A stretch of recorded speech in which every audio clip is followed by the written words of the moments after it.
Islamic identity, which I call the connection method. Number one, you need to create a safe environment that is not judgmental, it's accepting. That is not harsh, it's loving. That is not strict, it's compromising. Our youth need to be able to relax and not fear being yelled at for making a mistake. They need to feel safe to come to us, not hide from us. Do the youth feel safe to come to us when they make a mistake, or do they prefer to go to their peers? Do the youth feel safe to turn to us and ask about their doubts, or do they get misguided on the net?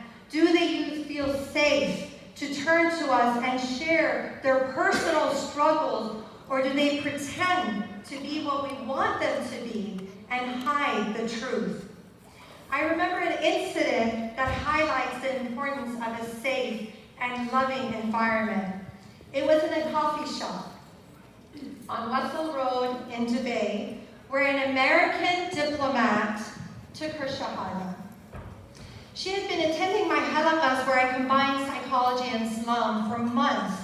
The halaqa was a safe haven for everyone, an environment that was loving, an environment that was accepting, and an environment that made them feel a sense of belonging. It was that feeling of belonging that moved her. And she asked for us to go out for coffee together. We talked about her beliefs. She had all the right beliefs. She had been married to a Muslim man for over 10 years.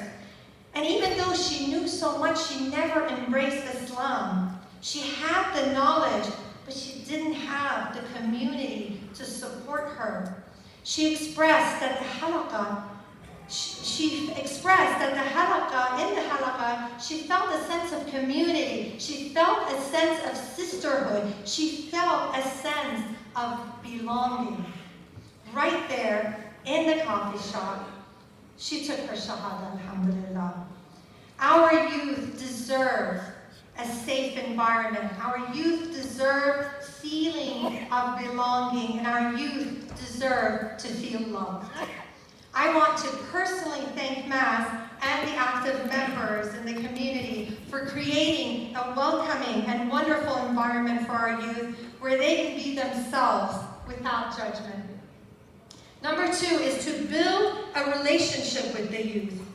A strong relationship with the community is a strong relationship with their Islamic identity. A strong relationship with the community is a strong relationship with Islam. And a strong relationship with the community is a strong relationship with Allah.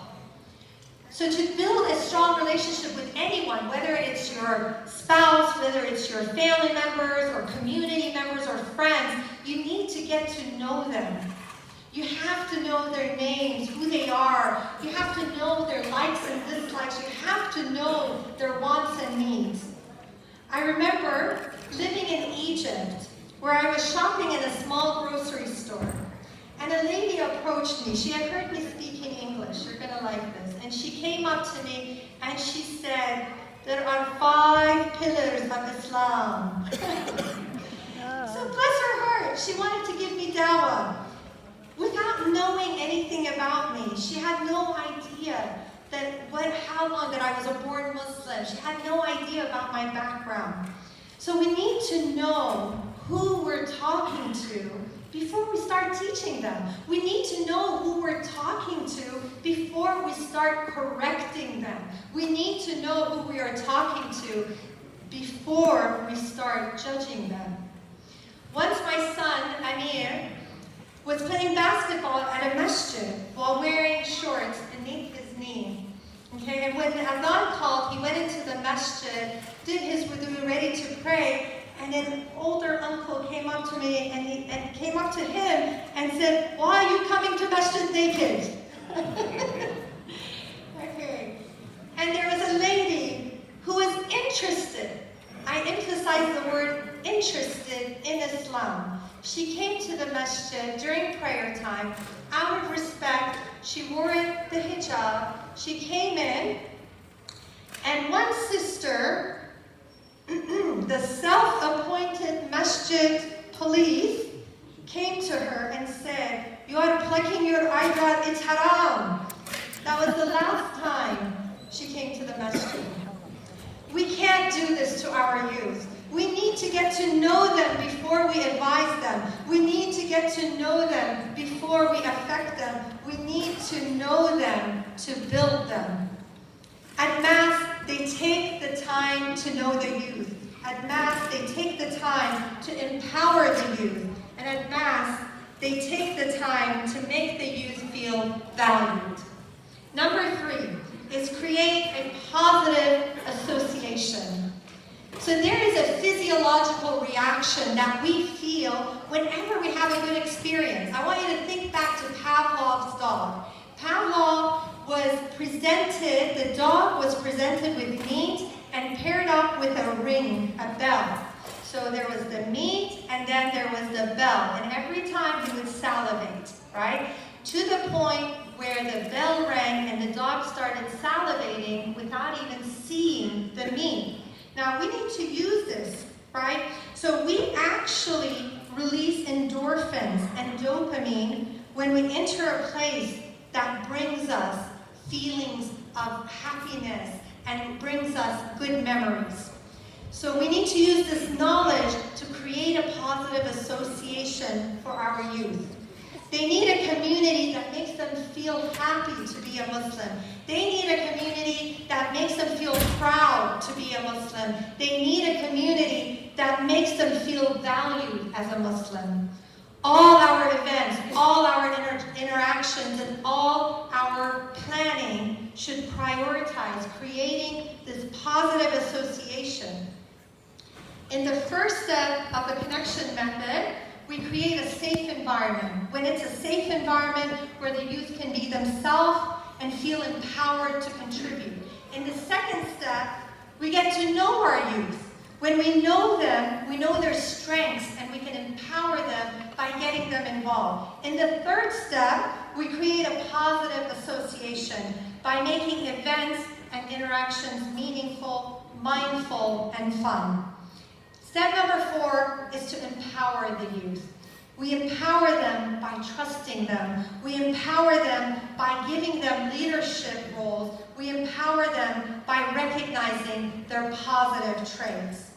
On a personal note, Mass is near and dear to my heart because they recognize both my son's strength and empowered them, mashallah, by giving them responsibility and trust. So thank you for that. The last step of my connection method is lead by example.